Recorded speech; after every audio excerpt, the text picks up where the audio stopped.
ringrazio come sempre i presenti e inizierei, perché la serata così piovosa induce a essere più puntuali del solito. Inizierei subito questo che è il terzo e per il momento conclusivo incontro del ciclo Il Florio e i Friuli. Ci rifaremo vivi nel 2022 sicuramente e stasera mi fa piacere che sia qui accanto a me la dottoressa Hilde Menis, che è una delle bibliotecarie, delle nostre bibliotecarie, che ci racconterà un po' quello che ha significato in termini di scoperte l'opera di catalogazione della biblioteca Florio e non solo, anche quella dei fondi antichi dell'università, perché insomma la biblioteca Florio ha una sua macroscopica presenza nel nostro Ateneo, ma da prima e poi anche successivamente al nostro Ateneo sono stati donati anche altri fondi antichi che o fanno parte, diciamo, sono presso di noi conservati altri fondi antichi che costituiscono una vera ricchezza culturale. In alcuni casi, insomma, anche riservando delle piccole sorprese che stasera sentiremo raccontare. Per cui non tolgo altro tempo alla dottoressa Menis e passo subito la parola, ringraziando di nuovo coloro che sono qui presenti. Buonasera, ringrazio anch'io per l'organizzazione, quindi il professor Tilatti, ma anche il mio capoarea, dottor Sclip, e anche i colleghi con cui in questo periodo mi sono confrontata. Effettivamente è una bella opportunità quella di poter anche mostrare un po' qual è il lavoro tante volte dietro le quinte, non solo nel caso dei fondi antichi, anche di tutto proprio il nostro lavoro. Passo quindi subito, entro nel vivo della trattazione, dando un paio di definizioni che sono utili a capire un po' il contesto. Per libro antico intendiamo il libro stampato con la tecnica dei caratteri mobili da metà del 400 fino per convenzione al 1830, cioè dall'introduzione della stampa a caratteri mobili con la pubblicazione della Bibbia delle 42 linee di Gutenberg, 1453, probabilmente non è il primissimo tentativo, ma insomma questa è la data convenzionale, fino all'introduzione di macchinari che vanno a sostituire sempre di più i processi manuali di produzione del libro. Per quanto riguarda i fondi librari antichi, invece, sono fondi comprendenti naturalmente libri a stampa, che provengono o da biblioteche private o da biblioteche di ordini religiosi, di associazioni, oppure anche sono fondi che raccolgono libri arrivati per esempio in dono da varie provenienze. Possono comprendere naturalmente manoscritti, carte geografiche, mappe, documenti inerenti allo stesso fondo. All'Università di Udine abbiamo in effetti diversi fondi librari, per chi volesse approfondire abbiamo il sito TechUniUdit e alcuni dei nostri fondi librari contengono libri antichi, quindi ripeto, stampati dall'inizio della stampa fino a quasi la metà dell'Ottocento. Alcuni, come vedete, sono di provenienza personale, quindi anche personaggi locali come Carlo Guido Mor, Angelo Filippuzzi, il fondo della Società Alpina Friulana e naturalmente tutta la Biblioteca Florio che è tornata nella sua sede, ne parleremo tra poco. Altri fondi e il Fondo Gaetano Perusini, il Fondo Enzo Bottasso e altri libri conservati presso i fondi speciali della Biblioteca Umanistica, ma anche presso la Biblioteca Medica e quella Scientifica. Che cosa fa il catalogatore di libro antico, comunque, insomma, no? Chi si occupa dei libri antichi deve avere un occhio alla storia del fondo librario nel suo complesso, deve fornire una descrizione il più possibile completa di ciò che ha in mano e tante volte non è facile identificare le edizioni. Dare notizia delle particolarità dell'esemplare, dalla legatura, quella che oggi chiamiamo copertina, alle note di possesso, ne vedremo adesso alcuni esempi, e poi attraverso insomma i nostri software di catalogazione la creazione di legami, diciamo così, che servono a radunare ad esempio tutte le opere di un autore, oppure anche le edizioni presenti in più copie, gli esemplari di una stessa edizione, i fascicoli rilegati in miscellanea. Il lavoro del bibliotecario, ho scritto, non invade il campo dello studioso, ma ne prepara il terreno per un fruttuoso raccolto. Fuori dalla slide però vi dirò che nulla toglie che un bibliotecario che abbia qualche competenza e un po' di passione possa anche passare qualche ora lieta a casa sua nel tempo libero a fare qualche ricerca che poi può condividere anche con tutto il mondo accademico, insomma. Perché parliamo ancora della Biblioteca Florio? La Biblioteca Florio è stato oggetto di studi fin prima del suo rientro in sede, per cui era stata costruita proprio nel Palazzo Florio. Vedete nel francobollino, lì c'è la fotografia dell'attuale sistemazione della biblioteca che ricalca abbastanza anche la sistemazione originaria. E questa biblioteca non smette veramente di regalare suggestioni e spunti per nuove ricerche. Il lavoro di catalogazione non è ancora concluso, ma proprio il professor Maseri, che ci ha lasciato da poco, poco prima di, credo un paio di anni fa, l'anno scorso, ci ha riportato una seconda tranche di libri molto preziosi, quindi incunaboli, edizioni aldine, periodici e fogli volanti che davvero vanno ad arricchire la collezione di pezzi molto interessanti. La caratteristica per l'onesto già nota di questa biblioteca è proprio il fatto di essere inserita pienamente nel secolo in cui è stata fondata, quindi nel Settecento. La biblioteca risale circa a metà del Settecento.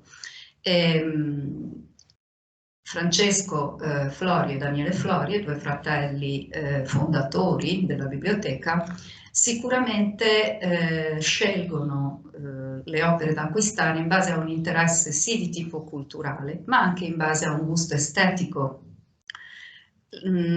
proprio che risponde anche a un collezionismo colto legato agli ambienti accademici. La Biblioteca Florio è proprio una biblioteca di rappresentanza, con tutto quello che questo significa.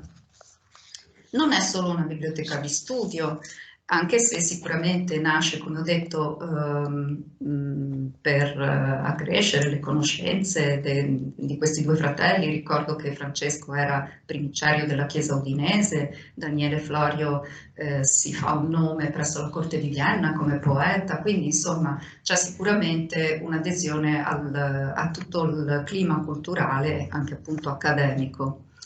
I libri contenuti nella Biblioteca Florio non sono molto postillati, non sono molto studiati. Abbiamo altri esempi in altri fondi antichi di libri veramente molto manoscritti. Qui c'è una scelta diversa, insomma. Peraltro, i libri che provengono insomma, da un periodo precedente al Settecento portano talvolta dei segni di possesso, di proprietà. Anche noi oggi tante volte scriviamo il nostro nome e cognome, no? Sui nostri libri. Così facevano anche gli studiosi. E abbiamo tantissimi esempi, io ve ne faccio vedere velocemente solo alcuni. A volte queste note non sono facilissime da identificare perché magari sono state cancellate, addirittura erase, cioè la carta è stata grattata, oppure qualcuno ha attaccato un'etichetta sopra e non si può staccare. La più famosa, sicuramente ne avevamo anche già parlato, è la nota di possesso di Nicolas Tulp. La troviamo su un libro, La Sicilia Antiqua, di Philipp Klüver, che è un bellissimo libro di geografia, stampato a Leida nel 1619, con una legatura probabilmente originaria, coeva, diciamo, la stampa, perché è proprio una legatura tipica dei Paesi Bassi. E sulla prima carta, io vi ho messo a sinistra qui, ah no, non funziona, comunque nella fotografia a sinistra vedete dove è posizionata questa nota, quindi in alto a sinistra sul verso della carta di guardia, che è quella carta, una all'inizio e una alla fine, che protegge l'insieme dei fascicoli. Difficile da vedere, vi assicuro, anche perché era un po' sbiaditina. E vedete però l'ho ingrandita alla forma naturalmente del genitivo Nicolai Tulpi. Chi è Nicolas Tulp? È il chirurgo della lezione di anatomia ritratto da Rembrandt nel 1632. Su questo libro c'è anche un'altra firma del nipote di Nicolas Tulp, quindi era proprio in casa Tulp questo libro. Come arriva a Udine? Probabilmente, dunque sicuramente, anzi sappiamo che i Florio avevano dei librai di fiducia qui a Udine che avevano probabilmente contatti con i Paesi Bassi, da cui sappiamo che arrivavano non solo i libri, arrivavano anche le stoffe, arrivavano merci varie, e probabilmente attraverso i librai che sapevano quello che veniva, quello che poteva esserci insomma in giro, questi librai recuperano per i Florio diverse edizioni. Questa è un'edizione abbastanza pregiata, è un'edizione, una Princeps, quindi una prima edizione, in più arricchita da questa firma. Abbiamo anche un Tito Livio con una dedica, si potrebbe dire, vedete, Munus Pauli Manuzzi, dono di Paolo Manuzio. Paolo Manuzio è il figlio di Aldo Manuzio, è un letterato, non voleva fare il tipografo, gli tocca prendere in mano l'azienda paterna, ma dopo un certo periodo Aldo Manuzio muore nel 1515 e l'azienda viene portata avanti dal nonno materno di Paolo, il suocero di Aldo, Andrea Torresano, e dagli zii materni sempre. Poi a un certo momento questo nonno muore e l'azienda addirittura chiude, per un periodo non ci sono edizioni dei Manuzio. Riapre grazie a Paolo e ai suoi fratelli e effettivamente ritrova un po' dei fasti del passato, ma Paolo è soprattutto un letterato, ha collegamenti con Bologna, con Roma, dove andrà anche per un periodo, sarà stampatore vaticano. Questa edizione del Tito Livio è particolare perché per la prima volta viene pubblicata insieme ai commenti, gli Scholia di Sigonio, di Carlo Sigonio, che era un umanista che viveva a Bologna e poi andrà anche a Venezia a insegnare. E non sappiamo a chi Paolo Manuzio regala questa edizione perché le due note che voi vedete, ce n'è una in alto e una a metà, sono illeggibili, sono note di possesso illeggibili, poteva essere il destinatario del regalo, come no, non lo sappiamo. Ho voluto fotografare anche la legatura perché è particolare, è una pelle decorata, questa sicuramente settecentesca, dove il legatore, abbiamo due esempi in Biblioteca Florio di questa legatura, dove il legatore nel tassello rosso ha messo il nome dell'autore e poi il tipografo, sbagliando qui perché ha scritto Apudaldum e non è Aldo ma è Paolo. Però per dirvi, insomma, tra l'altro è un'opera ingente, molto voluminosa, quindi sicuramente insomma era un'opera costosa. L'ultimo esempio di firma, diciamo così, di nota di possesso, è quella di Gian Giorgio Trissino, trovata nelle Satire del Persio, stampate a inizio 500, proprio all'inizio da Giacomo Penzio. E questo invece non è un libro che si trova in Florio, ma in uno dei nostri fondi speciali. Trissino è un umanista che ha due meriti, quantomeno, a parte le opere che ha scritto, le sue ricerche filologiche, anche, ha inventato anche una specie di alfabeto. al merito di aver scoperto il De Vulgari Eloquentia di Dante e di averlo tradotto, anche se la prima edizione sarà solo nel 1577 e uscirà a Parigi. E Trissino, tra l'altro, conosce uno scalpellino che sta lavorando nella sua villa verso la fine del 400, un certo Andrea di Pietro, se lo porta a Roma, lo coltiva un pochino e ne fa Andrea Palladio, quindi è un personaggio importante. Ho provato a cercare nei database delle biblioteche vicentine se ci fosse qualche esempio, qualche digitalizzazione della firma di Gian Giorgio Trissino, ma non ho trovato niente. Vi dirò che è recente l'interesse per i possessori, solo recentemente, insomma diciamo negli ultimi 5-6 anni, le grandi biblioteche hanno cominciato ad affrontare database con i nomi dei possessori, eccetera, quindi possiamo fare dei confronti, tante volte non c'è neanche la digitalizzazione, c'è solo il nome, qualcosa c'è, insomma. E penso che sia un campo invece assolutamente da continuare a esplorare, ecco, e aumentare. Nei libri nascosti, questo è frutto di una ricerca invece che sta andando avanti già da un po' e devo dire che mi hanno aiutato anche una docente e una studiosa dell'Università di Padova, la dottoressa Magliani e la professoressa Ambrosini, perché mi sono trovata davanti a un mistero. Qui abbiamo, vedete sulla sinistra, è un librettino, questo qui è un ottavo di 24 carte, quindi proprio piccolino, un vocabolario, vi dice, no? In lingua francese, in lingua italiana. Vedete l'ancora di Aldo Manuzio sul frontespizio che non c'entra assolutamente niente. Il tipografo Zaccaria Durando non esiste, nel senso che non è il suo nome, è la versione italianizzata del nome francese Zacharie Durand, che stampa a Ginevra, esiste, è un tipografo però famoso per le contraffazioni. Ci serve saperlo per quello che vi dico tra poco. Il vocabolario si apre con, è strano anche il vocabolario, perché si apre con la traduzione dei termini religiosi, Dio, gli angeli, i santi, poi passa al Padre Nostro, poi il corpo umano, l'inferno, non si sa perché poi questa scelta, e poi cibi, le bevande, anche i vermi. Poi c'è un'altra parte del vocabolario dove dal francese all'italiano si passa all'italiano e alla traduzione francese di termini qualunque. Nella terz'ultima carta, sul verso, come vedete, appare un'operetta, il modo di esaminare i fanciulli nella fede cristiana. Oh, mi dico, un catechismo, un compendio di catechismo.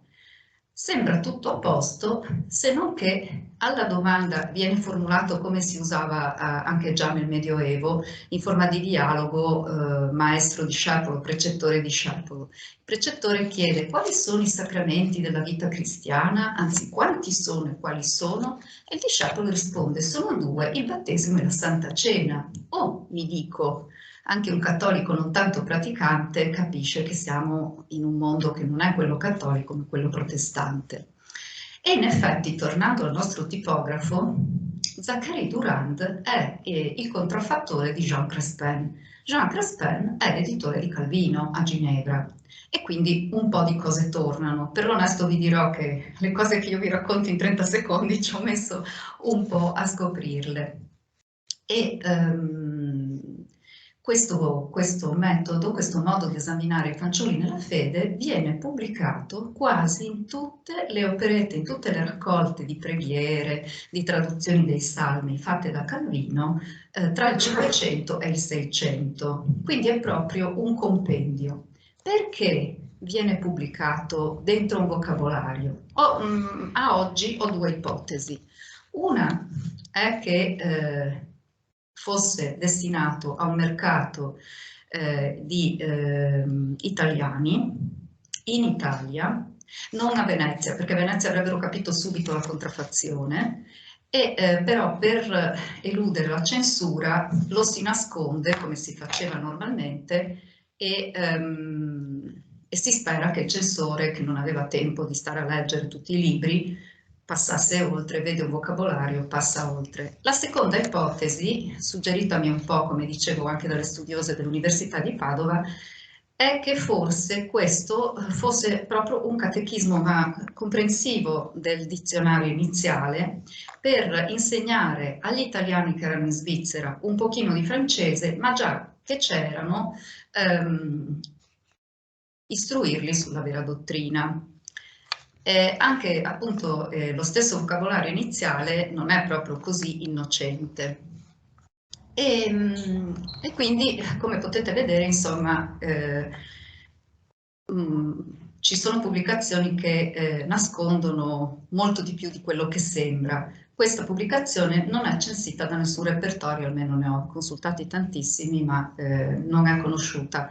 E questo andrebbe a confortare la tesi secondo cui quando rimangono pochissimi testimoni di una pubblicazione vuol dire che è stata molto molto diffusa. Pensate ai nostri orari dei treni, per esempio. Non ne restano molti, no, in carta, ma non si può dire che non ne fossimo invasi almeno un po' di anni fa. Nella biblioteca Florio, vi dicevo, sono arrivati da poco parecchi tesori, tra cui incunaboli di cui conoscevamo l'esistenza ma non li avevamo. L'incunabolo è il libro sempre stampato con i caratteri mobili dall'inizio, dall'introduzione della stampa fino al 1500 compreso, l'anno 1500. Non ne abbiamo solo in Biblioteca Florio, ne abbiamo anche negli altri fondi antichi, però devo dire che quelli della Biblioteca Florio sono molto belli, sono molto eleganti, probabilmente alcuni sono stati anche fatti rilegare proprio dai fratelli Florio in un certo modo. Antonio Bartolini aveva visto la collezione degli incunaboli e in documenti d'archivio descrive questa collezione e da quello che noi abbiamo possiamo capire cosa manca.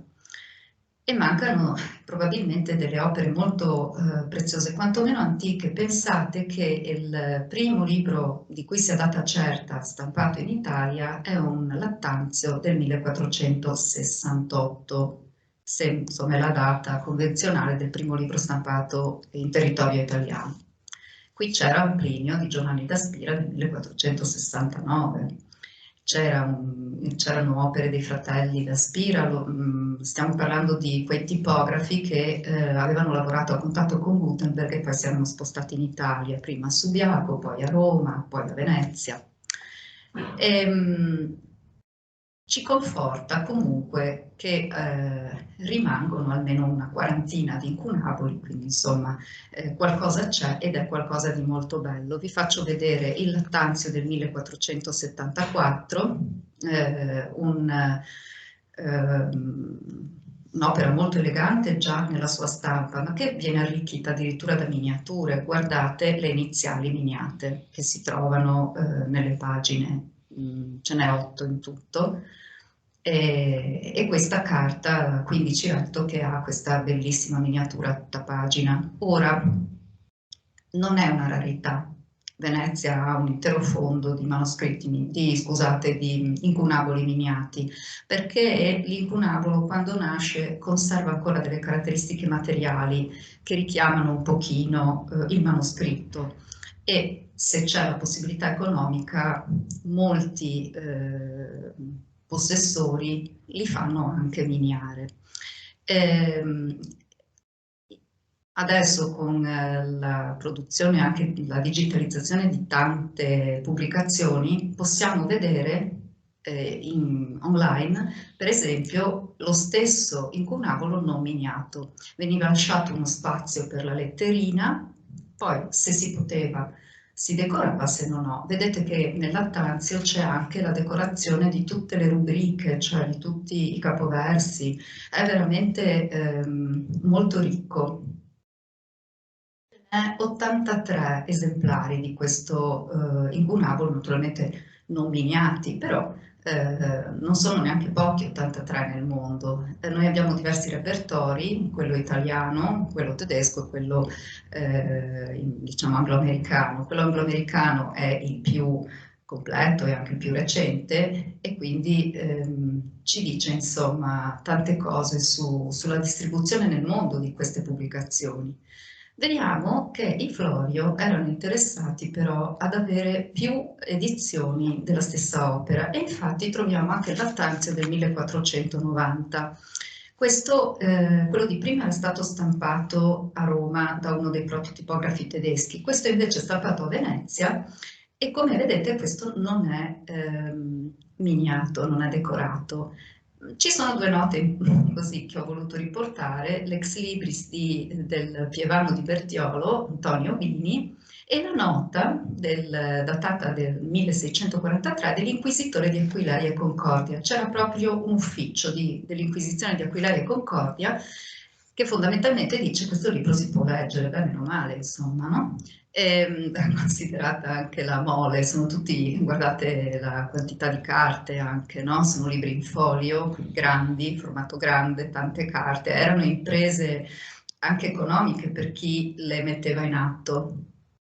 E ci sono addirittura 167 esemplari di questa edizione nel mondo, quindi non si può dire che fosse, sì, che sia stato in bassa tiratura, no? Che sia stato prodotto in bassa tiratura.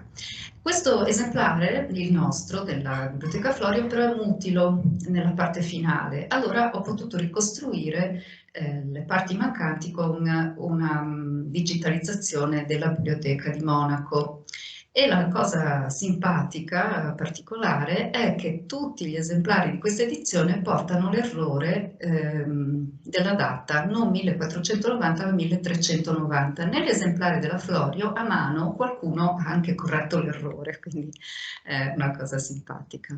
L'ultimo esempio che vi faccio vedere è quello della commedia, anche se in realtà il titolo è Dante Alighieri fiorentino, stampata a Venezia da Matteo Capcasa nel 1493. Lui aveva questo nome perché era parmense, poi quando arriva a Venezia lo chiamano Codeca oppure Matteo de Parma, insomma, ecco, è un tipografo che produce edizioni molto belle con, vedete, quelle decorazioni, le silografie che hanno una matrice in legno, però molto raffinata. Ci sono delle edizioni di altre opere, addirittura con silografia a tutta pagina, veramente bellissime. Lui è proprio famoso per questo, insomma. E vi ho messo l'inizio proprio della prima cantica. Ora e Florio naturalmente avevano il codice dantesco che attualmente è in mostra a Cividale e forse avevano anche l'edizione Aldina del 1502. Ci sono molte edizioni della Divina Commedia, chiamiamo così naturalmente adesso, nel 1400, si parte dalla prima del 1472 e ce n'è almeno 8-9, insomma, fino ad arrivare al 1497. Dopo si salta al 1502 quando Aldo Manuzio con questa Divina Commedia inaugura anche un formato particolare che non è più questo librone grande oppure l'inquarto, ma è l'ottavo. E quindi possiamo concludere dicendo che presso le nostre biblioteche abbiamo proprio dei veri tesori da studiare, da conoscere e anche di cui dare notizia, insomma. Grazie.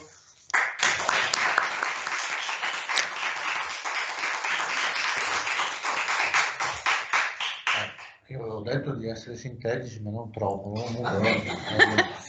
No, io mi aspettavo che ci rivelasse anche qualche... Comunque abbiamo tempo per qualche domanda. Io credo che quello che ci ha mostrato la dottoressa Menis, qualche domanda la susciti, e quindi visto che qualche minuto ce l'abbiamo, se fra il pubblico c'è qualcuno interessato a formulare delle richieste, più che volentieri cerchiamo di soddisfarle.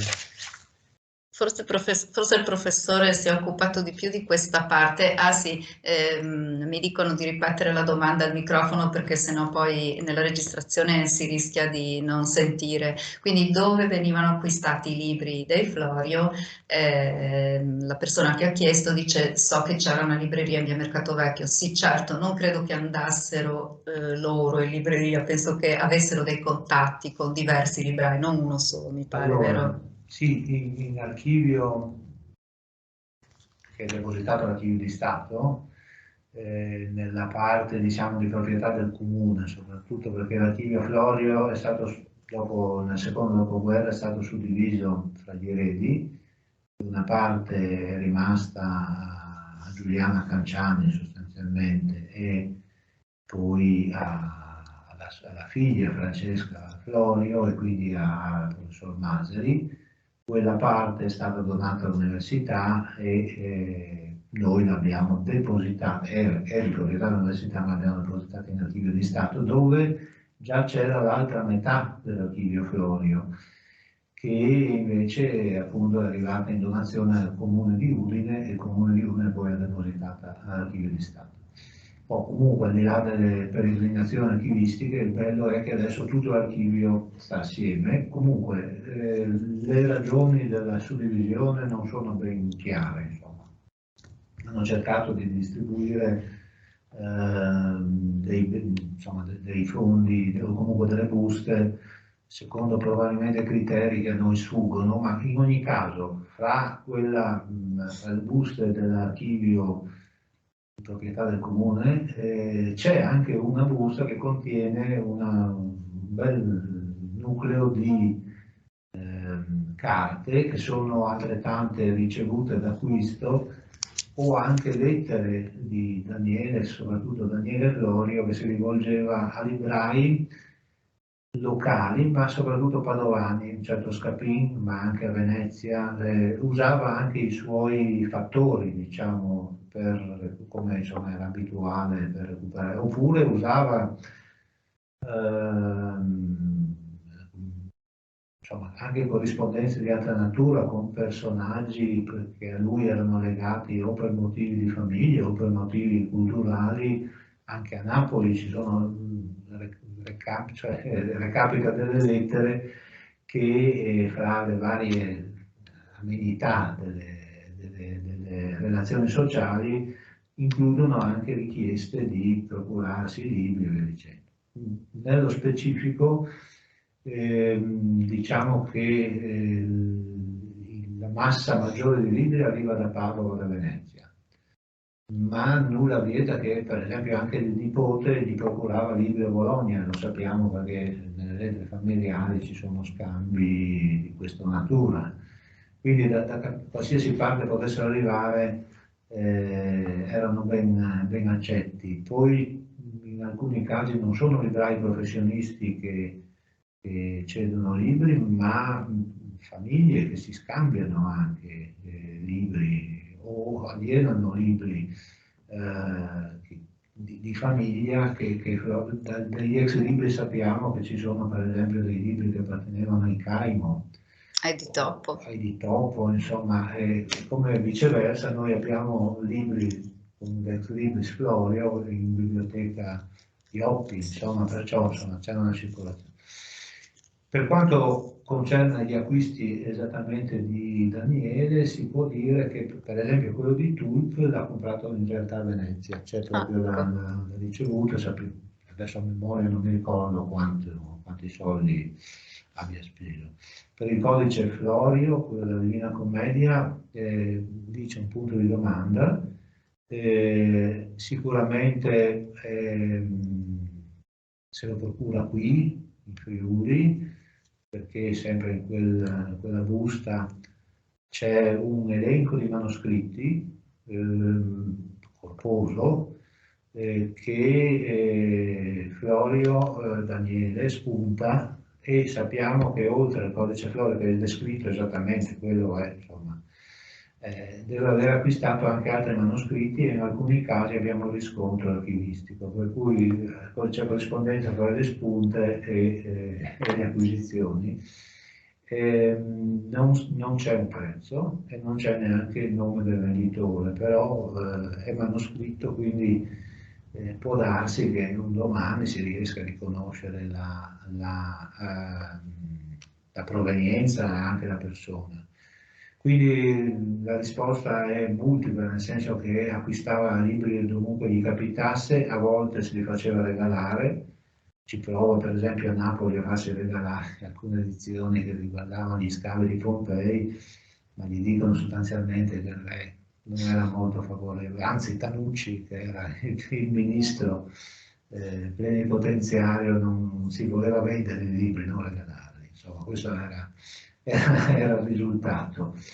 E quindi sì, a volte erano libri in abbonamento, come anche l'edizione della Divina Commedia del 1757, cose quei grossi volumi che venivano, come si fa adesso, venivano a fare le promozioni, per cui uno si prenotava la nuova stampa e fra quelle carte di cui ha parlato prima la dottoressa Menis, che ci sono state donate in aggiunta rispetto a quello che ci è pervenuto alla prima donazione, ci sono diciamo, delle vere rarità, nel senso che noi si nominava l'orario dei treni prima, ma anche tutte le brochure dei supermercati che ci arrivano, prendiamo e buttiamo via, come fanno tutti. Quindi non c'è di solito avanzo di questa grandissima produzione di materiali.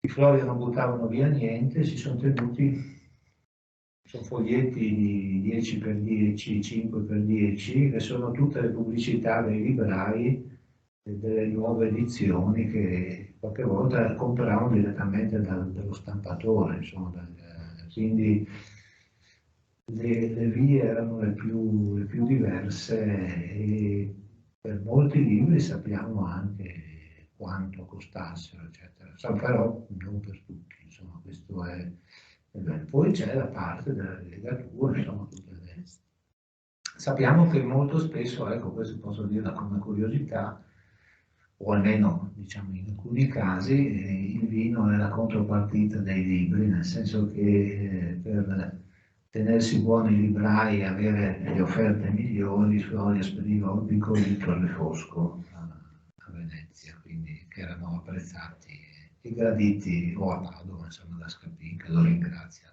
qualche volta per questi invii. Ecco. Non so se ho risposto, ma insomma era...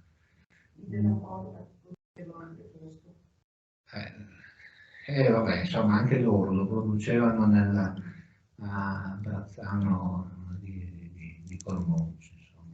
Avevano un vigneto anche là, c'è proprio sono delle fonti che riportano le corrispondenze fra fratelli che dicevano quest'anno non abbiamo refosco, ce l'abbiamo, insomma, erano cose che rientravano nella discussione quotidiana.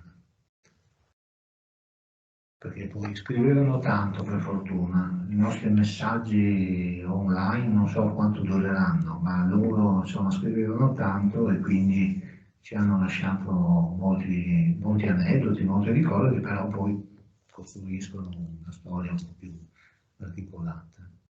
Bene, se non vi sono altre domande, no? Allora io di nuovo ringrazio veramente chi è intervenuto e anche e soprattutto questa serata con un tempo quasi da lupi e ringrazio questa sera la dottoressa Menis, ma le serate precedenti la professoressa Di Brazzà e prima il dottor Pastres che ci hanno introdotto in un nuovo percorso che spero che diventerà anche più ampio di quello strettamente connesso con la famiglia e con la biblioteca Florio, perché il proposito appunto è quello di aprire una finestra sulla società friulana dal punto di vista della cultura, certo, ma con uno spettro più ampio e più comprensivo. Per cui io credo che la prossima primavera, insomma, condizioni sanitarie permettendo, riprenderemo questo discorso e mi auguro che sarà occasione di incontro e di dialogo ancora più partecipante e più insomma, favorevole. Benissimo, allora grazie a tutti per la presenza, noi vi abbiamo rubato qualche decina di minuti, credo che anche i tempi impongano una maggiore velocità piuttosto che le conferenze da 2 ore, è meglio una mezz'oretta ben spesa, no? E così efficace anche con delle immagini che ci hanno guidato e aiutato alla comprensione. Bene, grazie a tutti di nuovo e veramente buona serata. Buonasera. Grazie.